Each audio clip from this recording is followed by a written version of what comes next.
it just escalates and escalates over time. You're always chasing that first high and you're never ever getting it back. We had a disagreement one day and she didn't like my rules, so I said, well, if you don't like my rules, go somewhere else, and she did. I wouldn't say I dealt with it easier. I just understood it a little bit better because of my own past, being a self-admitted alcoholic myself.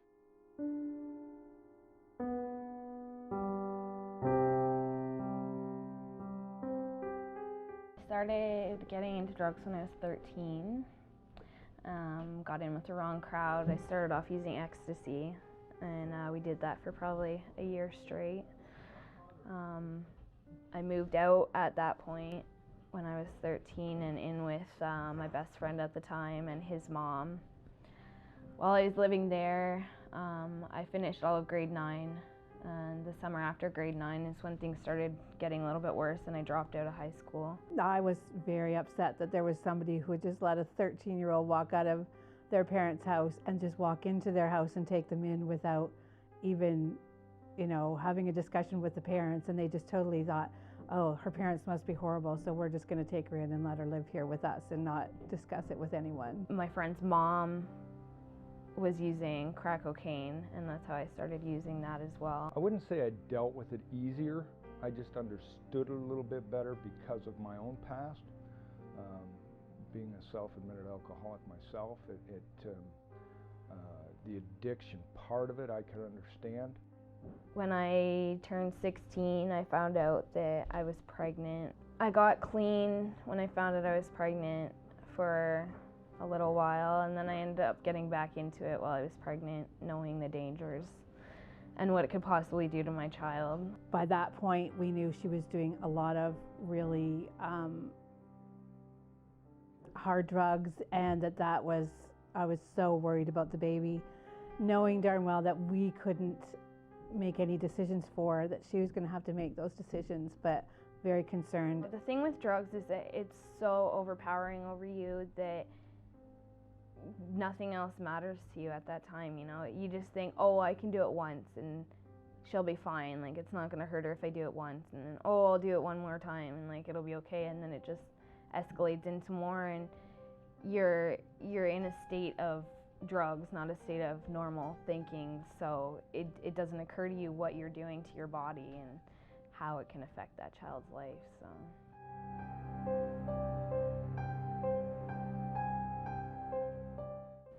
I told my mom after about 3 months of me using while I was pregnant that I was using, and she went and got me help.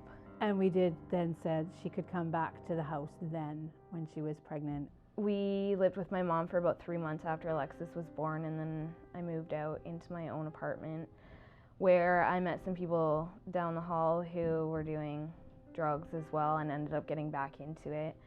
CAS was called on me, but they had no reason to take Alexis away from me, but I knew that I needed the help, and so I confessed to what I was doing. And we got a call from CAS saying that they were going to take her away because of certain circumstances that were happening in the house that were reported to them, and we were given 20 minutes to go and pick her up if we wanted her, and of course we didn't hesitate, because I couldn't see my granddaughter going someplace else, being raised by somebody else. That wasn't going to happen.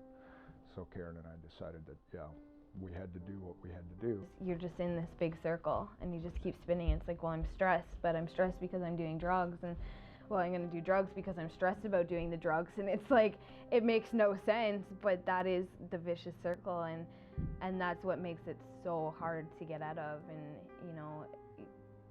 it is possible for people to quit on their own, but I highly recommend after treatment and rehab. Rehab was the best thing that ever happened to me, and the people there were absolutely amazing, and like the biggest thing about those people is that they were all addicts at one point too, and they turned their life around and became counselors. And so it's not like talking to someone that just read it out of a book, you're talking to someone who's experienced it all, and they're there for you 24/7. They're amazing people. Unless you've been there, you don't understand, okay?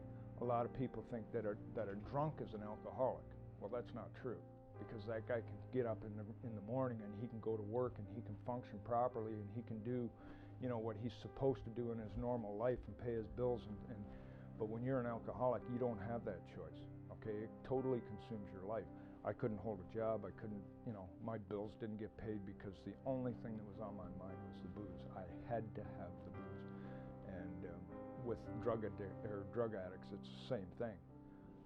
They've got to have the drugs, and they'll go to any extent to get it.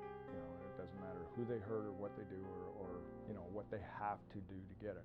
My rock bottom point was losing Alexis and just having absolutely nothing. I had no family, no friends. My daughter was gone. I had no money. There was, no food in my apartment.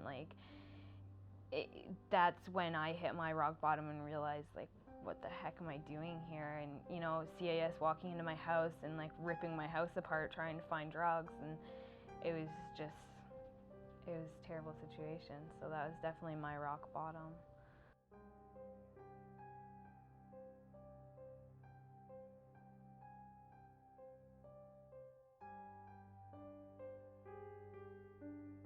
My grandfather, my dad's dad was an alcoholic, and my dad was an alcoholic, and, I just turned to the drugs instead of the alcohol, and it definitely is a genetic thing, and it's the personality, like you said, addictive personality. Some people can smoke crack for, a month straight and just completely stop, or do an oxy here and there and just not even go back to it ever again because they don't have that addictive personality, whereas, I can do something once and that's just it. And so that's where I have to step up and not ever put myself in that situation, because I know that one time could be the end again.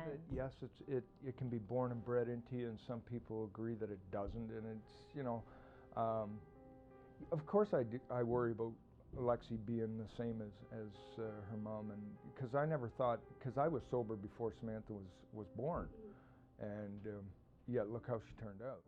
It's a difficult situation because it's on one hand, I want to not scare her, but tell her my story and what I went through and hope that it will change what she ends up doing in her future.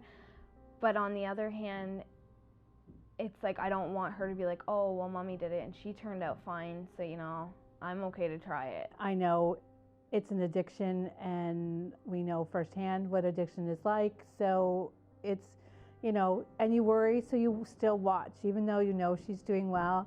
You watch for those same signs that you now know, whereas back then you didn't know what those signs were. Now you know what they are, so you're actually watching to see, and you hope, and you worry about the friends. When she's with certain people, you worry more. Now it seems like she's into a much better group of people that she's with, and so less worry, and more or less worry now because I can see that she's trying really hard on getting her life together and making all the right choices for herself. As far as a temptation to using drugs, it's always there, and I learned that in rehab, that even if I'm sober for 25 years, it's still always there. I still wake up in the middle of the night and I'll have drug dreams, and in your dream you actually get high, and you actually feel the way that you would feel if you were using drugs. And so that was one of my really hard points when I was trying to get sober, was those dreams, because you wake up and you just remember what it's like all over again.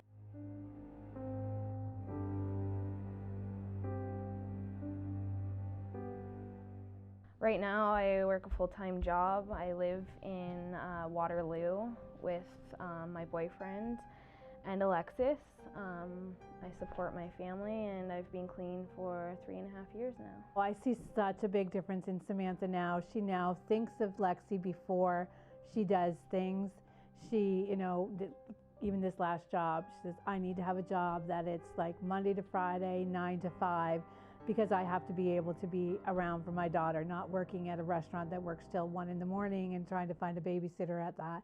And she is really good with Lexi. She, spends time with her, and Lexi absolutely adores her mother. You have to learn how to live all over again, pretty much, live a normal life, and not, it's I remember I'd wake up and all day, you spend all day figuring out how you're gonna get your drugs and how you're gonna get your money and what you're gonna do when those drugs are gone, so your day's full of things to do. And I remember when I first got sober, I'd wake up in the morning and it's okay, I don't have to go find drugs, what do I do with myself? Like, what should I do? Like, I was just bored all the time, and so that's when, you know, I'd get up and I'd go to my NA meetings and like have something to do, or like do a craft with Lexi, or take her to the park, or, you know, and all those things started coming to me after time. And oh my God, I'm a completely different person. I don't even know myself anymore, because it's like that's the person that I knew for so many years, was that angry, sad, just like not happy person at all. And it was so many years that I was like that now, you know, I can wake up in the morning sober and have a smile on my face.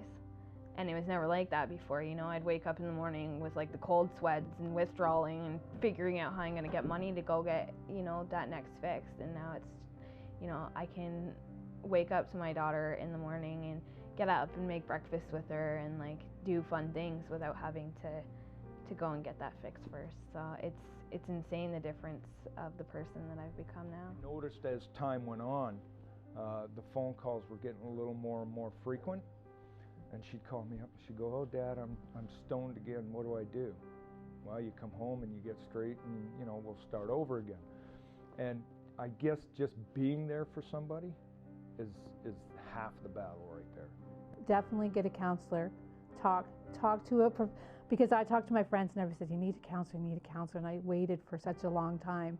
And it just makes it so much better talking to a professional who doesn't have anything invested in it and can totally help you through what you need to get help through. I don't ever believe anybody's a lost case. You know, there's always hope for everybody. For families that are going through it, Al-Anon is a great program. Fantastic for moral support for the person of the addicted person. And it's not just set up for, you know, mother, father, daughter type thing. It's set up for anybody that has anybody in their life that's, you know, addicted or whatever.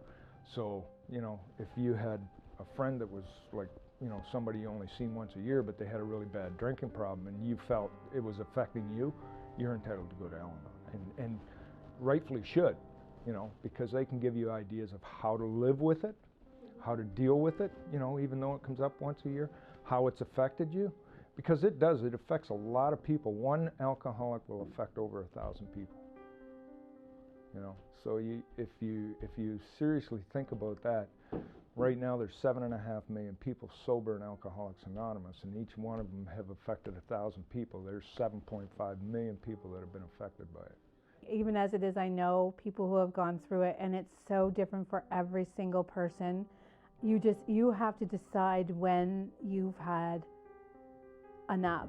You can help them to a certain point, but if it's starting to totally tear down your life and how you're at, you need to be able to make a decision and know that it's not a bad decision, that you go, okay, I can't handle you in my life or in our house, you have to go. And then, you know, don't feel bad that that's what you have to do. The biggest problem with addicts and alcoholics, we're too proud to ask for the help. Okay, we would sooner wind up in the gutter and have somebody drag us out. The advice that I would give is that it's not worth it, you know. And it's hard to give advice to someone like that though, because a million people tried to give me advice and I didn't care to hear what they had to say. But honestly, you can have fun without being high or being drunk, or, you know, life is the way that you make it, and you don't have to do those things to have fun. Or, you know, there's real friends out there who don't need to push drugs on you to have fun, and it doesn't make you cool to do drugs.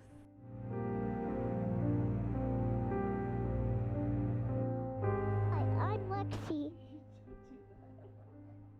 What? Don't do that, it's so loud.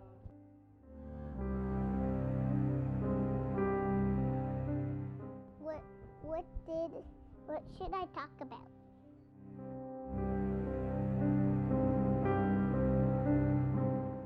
Actually, I have nothing to talk about. Just talk about school quickly. What are you doing? What grade are you in? I'm in SK.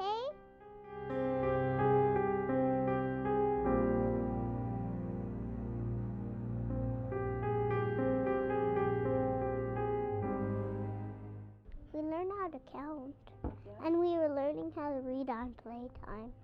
And I read my Jack in the Box poem. Nice. After this, I'll tell you about it.